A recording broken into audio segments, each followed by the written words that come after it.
Our focus today is going to be on understanding the principle of self-manifestation. Write that down. If I was to be asked what is my greatest advice to give you as a young man or young woman, it would be this message. People are not looking for you. They are looking for what you are carrying. And if you don't manifest what you are carrying, the world will ignore you. Because you exist doesn't mean you're going to be successful. Because you are on the planet doesn't mean that people are going to notice you. You can live an entire life and not be noticed by humanity. We can bury you in a cemetery and we would never know you were here except for that tombstone. And the reason is because most of the humans on earth live on earth but never manifest themselves. And so the most important goal in your life should be self-manifestation. Write this down, please. Discontent is the seed of change. In other words, you will never change what you tolerate. How many times have you said, I need to change this, but you keep doing it? Inspiring habit. It's because you tolerate it. Whatever you tolerate will never change. So how do you break a toleration? Here's my advice. Write this down. You will never become what you could be until you become angry with what you are. Anger brings change. Your life is defined by what you hate. Can you write that down right now? Whatever you don't hate, you allow. And whatever you allow, you will never change. People say that God is love. And sometimes we use that to accommodate evil. But the Bible says God also hates things.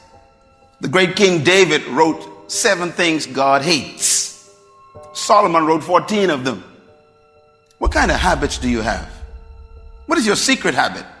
What is your public habit? You're designing your future with that habit. We don't decide our future, we decide our habits. And our habits decide our future. If you have a habit of watching television, your future is designed in that habit. So the power of a habit can control your destiny. So you got to decide your habits. I have a habit, for example, of reading the Bible every day. It's not some spiritual giant. I made it a habit. So if I don't read the Bible, I feel like I'm going through withdrawals. What a good habit to have. Prayer should be a habit. For most people, prayer is an occasional surprise, or when things are falling apart only. What you become after today depends on what you do with this message. All of you in this room, I have good news for you. You came to this earth because there's something the earth needed that God hid inside of you. Everything in creation was created with a gift. Everything. God created nothing without a gift in it. It took me 30 years to make that one statement. Research, experience, my own life, studying creation itself. You were brought to this planet, sent here by a greater power to deliver something that we need. God created everything with gifts. In other words, you are a package sent to earth to deliver a gift to your generation. You are obligated to us. You owe me what you are carrying. Whatever you were created to become, you possess now. This is a divine principle. What do you think your gift is? What did I say? Whatever you were created to become, you possess it now. In other words, whatever you were born to do is not ahead of you. It's within you. Because whatever you were destined to become, God has prepared you with it. The Creator never places the future outside of a thing. Your future is not ahead of you. It's actually trapped on the inside. In other words, write this down. You came to planet Earth with your future inside of you. I say it this way: God hid your future in a place where he knew you couldn't miss it. A gift is the inherent capacity to fulfill a function that meets a need in creation. Every word is important here. Inherent means no one can give this to you. You came with this. No prophecy can give you a gift. A prophecy may stir it up. This session is probably one of the most important sessions in your life because you are still stuck looking for a job. You know what's good about gifts? You don't have to look for them. If you study all of our culture, all of our cultures, look at our cultures, they are built on employment. The employment destroys your gift. It stops you even from thinking about it. We have been damaged greatly by our educational systems because they have actually been conditioning us to believe that we are only here to find a job, pay some bills, and die. Matter of fact, everything your parents tell you has to do with a job. Most of us, based on our culture, have been taught to go and find your future.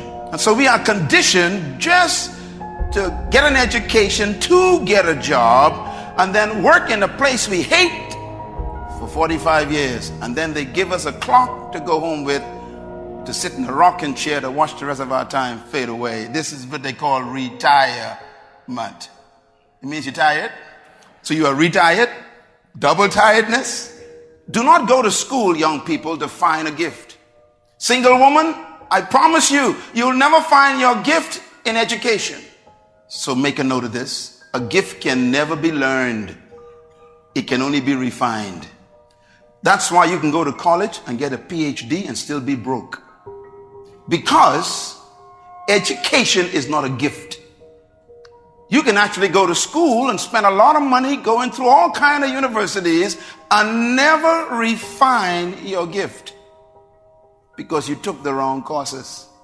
Most people, God forbid, in this room went to college and studied the wrong thing because your decision to choose a certain area of study was motivated more by economic potential than personal fulfillment. Your career is not your and so gift. Now you are depressed because you are not fulfilling your gift. Well educated and still trying to pay a phone. Even your career may not be your gift, is what I'm saying. And God may send this message to you right now to tell you it's time to change your career into your call. 2 Corinthians chapter 4 verse 7, read. But we have this treasure. Where is it hidden? In jars of clay, earthen vessels, your body. To do what? To show forth that this all-surpassing power is from God and not from us. Lord have mercy.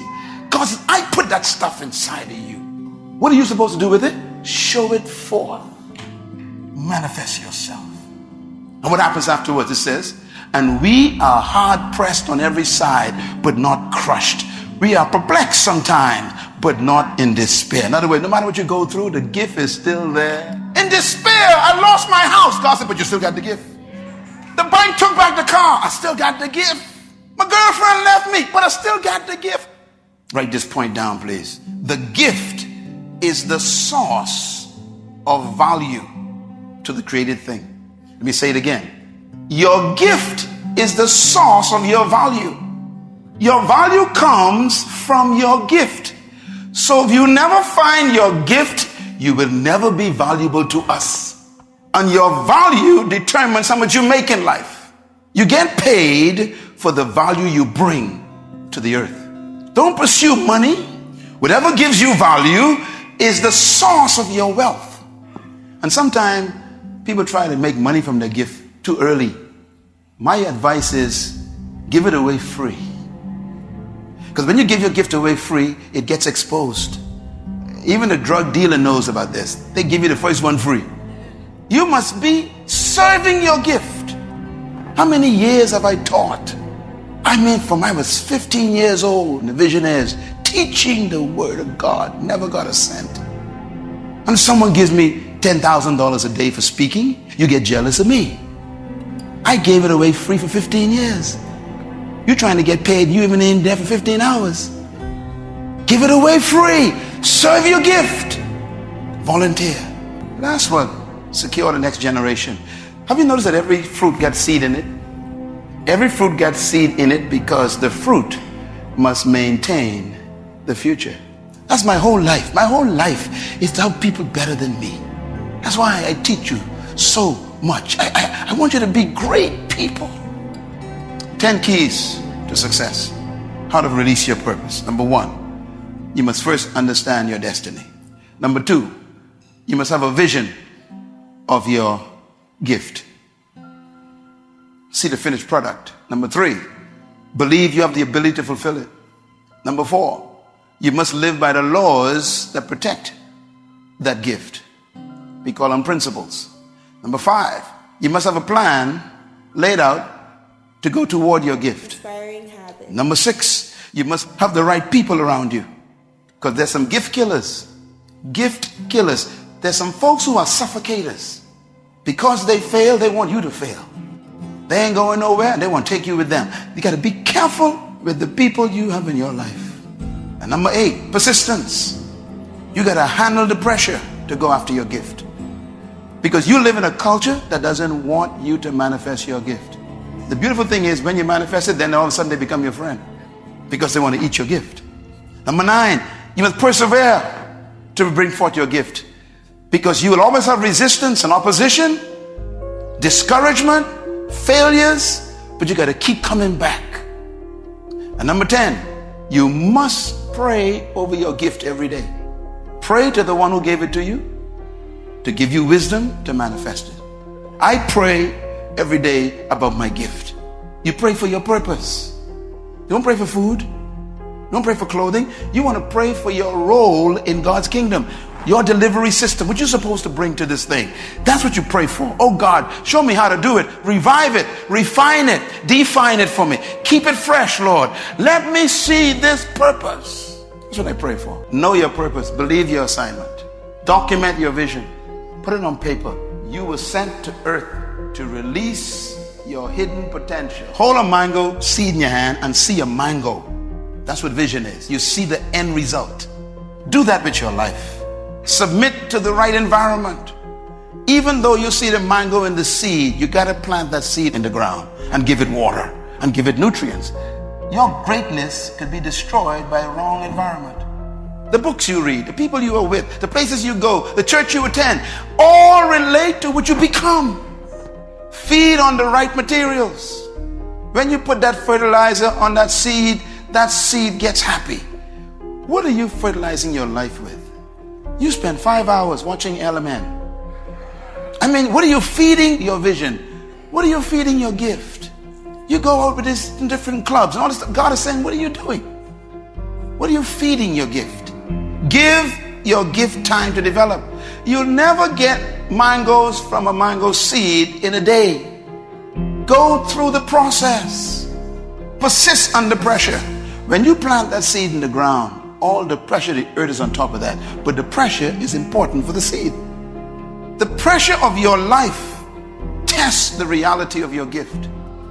Whatever stops you is how strong you are. Your gift is supposed to produce more seed.